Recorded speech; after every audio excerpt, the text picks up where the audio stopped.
Stell dir vor, du reist zum ersten Mal nach Japan und nach einem langen Flug kommst du in Shinjuku an, wo sich deine Unterkunft befindet. Als du vom Bahnhof rausgehst, ist es dunkel, überall laufen Leute hektisch rum, es ist laut und du siehst vor lauter Neonleuchten und Schildern den Weg nicht mehr. Deshalb fragst du nach dem Weg, aber niemand versteht dich, denn keiner spricht Englisch. So sah mein erstes Erlebnis in Japan aus, als ich gerade erst angekommen bin. Bei diesem einen Erlebnis ist es nicht geblieben. Also, wenn du wissen willst, was du beachten solltest, wenn du ohne Japanischkenntnisse nach Japan reist und welche nützlichen japanischen Ausdrücke du kennen solltest, dann bleib dran.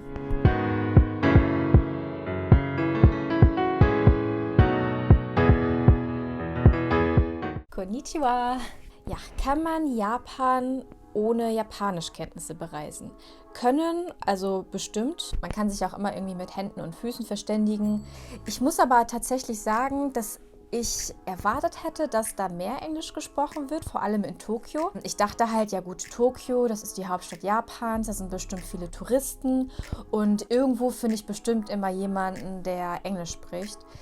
So war es jetzt nicht wirklich. Also klar, an den Touri-Spots, vor allem zum Beispiel der Sensoji-Tempel. Sobald du dich aber ein kleines bisschen von diesen Touri-Spots entfernst, ist es ganz was anderes. Also, was ich echt nicht erwartet hätte, du bist gefühlt der einzige Tourist in Tokio. Und deswegen war ich wirklich sehr froh, dass ich ein paar Brocken Japanisch konnte. Also ich finde, man kann es auf jeden Fall machen in Englisch, vor allem an Flughäfen, meistens auch an Bahnhöfen, in den Hotels. Da brauchst du dir überhaupt keine Sorgen machen. Du kannst ohne Probleme von A nach B kommen, zumindest in den großen Städten auf jeden Fall. Da ist alles auf Englisch ausgeschildert. Alle Stationen haben nicht nur Kanji, sondern auch Romaji, also die lateinischen Buchstaben, die wir lesen. Und was auch ziemlich cool ist in Japan, das ist hier diese Suica-Karte. Da gibt es Schranken an den Bahnhöfen. Da kannst du deine Suica-Karte drauflegen und da brauchst du dir dann auch keine Sorgen machen, wie viel dein Ticket kostet, sondern beim Aussteigen tust du deine Suica-Karte wieder auf so eine Schranke und dann wird das automatisch abgebucht. Und du kannst diese Karte, soweit ich weiß, mittlerweile in fast ganz Japan benutzen. Die Automaten, die kannst du auch auf Englisch stellen und dann kannst du dir so eine Karte ohne Probleme auf Englisch kaufen. Also sobald du irgendwie Japaner vielleicht um Hilfe bitten möchtest. Das kann zum Beispiel in Tokio sehr schnell der Fall sein, wenn du den Weg nicht findest. Also Tokio ist wirklich sehr groß und ich bin zum Beispiel jemand, ich habe überhaupt keinen Orientierungssinn. Und als ich in Tokio war, habe ich mich nicht nur einmal verirrt. Wenn du ohne Japanischkenntnisse nach Japan möchtest, das ist überhaupt kein Problem. Mehr Spaß macht es aber, wenn du Japanisch kannst. Je mehr Japanisch du kannst, desto besser auf jeden Fall. Kommen wir jetzt aber mal zu den Wörtern oder Ausdrücken, die auf jeden Fall nützlich sein könnten für deine Reise. Ich gehe jetzt mal davon aus, dass du Konnichiwa und Arigato schon mal gehört hast. Ich bin auch der Meinung, wenn man in ein anderes Land reist, sollte man zumindest die Standarddinge wie Hallo, Danke, Ja und Nein können. Dann gibt es ein magisches Wort, das meiner Meinung nach sehr wichtig ist, vor allem im höflichen Japan. Das ist Entschuldigung, das heißt auf Japanisch Sumimasen.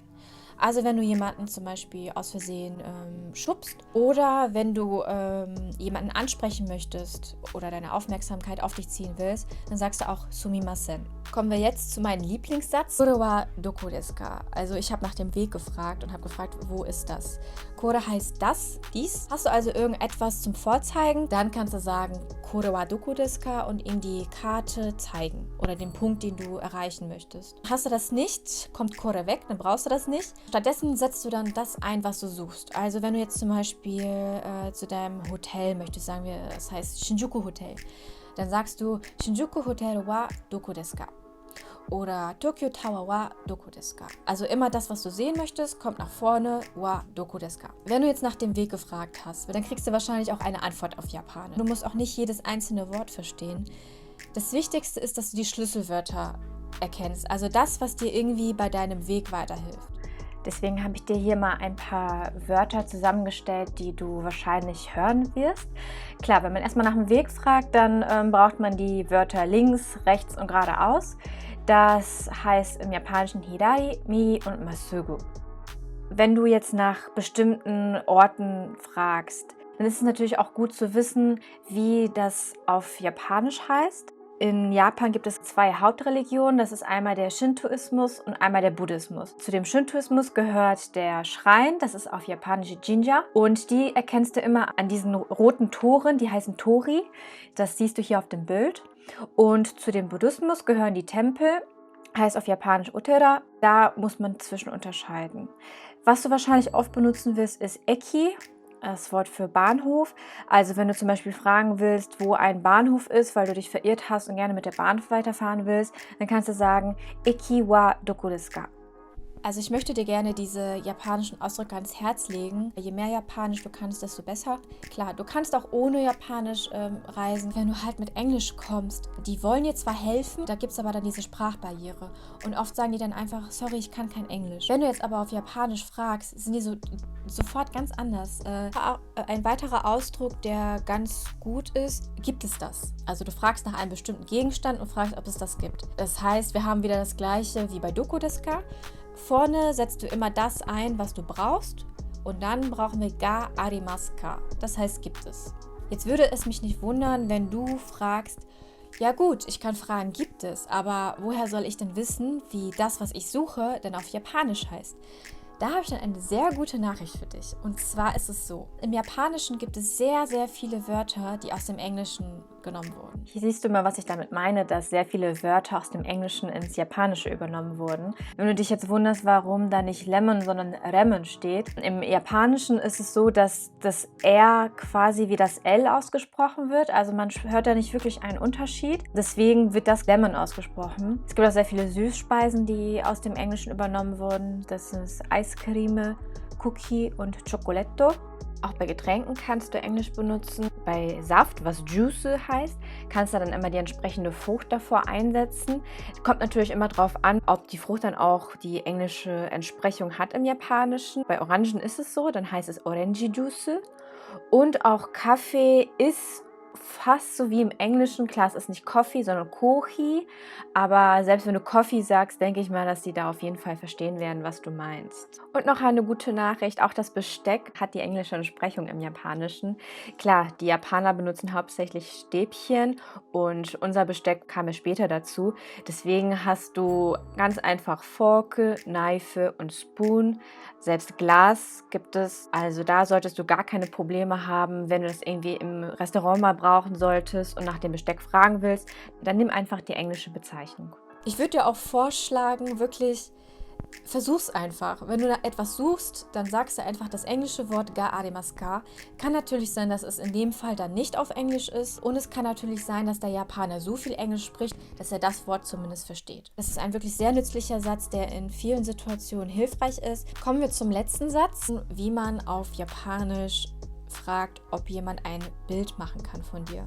Du kannst natürlich Glück haben und einen Touristen fragen auf Englisch, ob er ein Foto von dir machen kann. Aber einfacher ist es wirklich, wenn du es auch auf Japanisch kannst. Ich war zum Beispiel in Roppongi, da gibt es TV Asahi, da waren halt gar keine Touristen. Ich weiß nicht, ob das nicht so ein nicht so bekannter Ort ist. Wie gesagt, ich habe den auch durch Zufall gefunden. Und dann habe ich halt auf Japanisch fragen können. Das ist Shashin totte kudasai. Also Shashin heißt Foto, Totte heißt machen, also das ist der Imperativ für machen, und Kudasai ist bitte. Das war wirklich ein sehr toller Satz, den ich, sobald ich ihn gelernt habe, wirklich sehr, sehr oft benutzt habe. Das waren soweit die Sachen, die du wissen solltest, wenn du ohne Japanischkenntnisse nach Japan reist. Da gibt es bestimmt noch einiges mehr. Also wenn du irgendwie Fragen hast, vielleicht habe ich irgendwas nicht angesprochen, was du gerne wissen möchtest, dann schreib das gerne in die Kommentare unten drunter. Die beantworte ich dann gerne. Und wie gesagt, man kommt auf jeden Fall auch ohne Japanischkenntnisse durch. Ich konnte kaum Japanisch. Ich konnte wirklich nur diese paar Brocken, die ich dir gerade vorgestellt habe. Viel mehr abseits davon war es nicht. Und trotzdem habe ich es geschafft. Du kannst dich immer irgendwie mit Händen und Füßen ausdrücken. In den Geschäften, wenn da Kanji sind und du kannst nicht lesen, was da eigentlich ist, was du da in der Hand hältst, dann versuch dich an Bildern zu orientieren. Das ist alles irgendwie machbar. Oder lass dich überraschen und guck einfach, was du da gerade in der Hand hältst. Das ist auch ganz interessant. Das habe ich tatsächlich auch öfters gemacht. Ich habe dann zum Beispiel einmal ein Getränk mit Jelly drin, also irgendwie so Gelee-artiges Zeugs im Getränk drin bekommen. War auch ganz interessant. Also Wie gesagt, lass es einfach auf dich zukommen. Es ist nicht schlimm, wenn du kein Japanisch kannst. Wenn du diese paar Begriffe, die ich dir gezeigt habe, dir zu Herzen nimmst, wird es dir auf jeden Fall einfacher gehen. Wenn dir das Video gefallen hat, dann like es gerne und abonniere meinen Kanal und dann sehen wir uns bald wieder. Matane!